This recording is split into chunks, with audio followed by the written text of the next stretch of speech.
we say the word satellite, it's easy to think of something small spinning around the earth that brings back television pictures and helps us with our tom-toms and our cars to get GPS and directions on the road.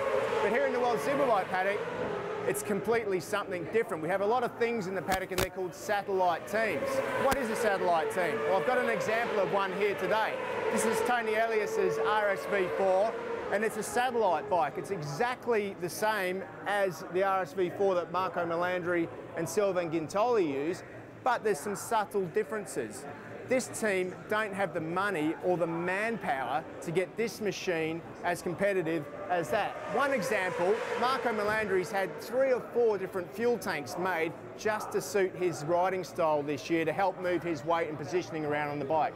That's something that Tony can't have. Tony has to have the fuel tank that he starts the year with.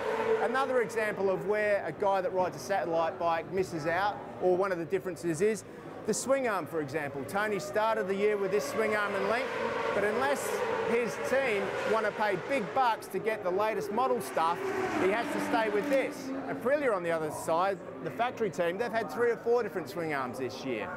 Electronics, of course, the same electronic unit as what those guys have got, but once again, he doesn't have quite the same amount of revs or quite the adjustment inside that box. So although it looks very similar and you might be scratching your head wondering why Tony can't always beat those guys, it's because this is a satellite bike and there are some significant differences.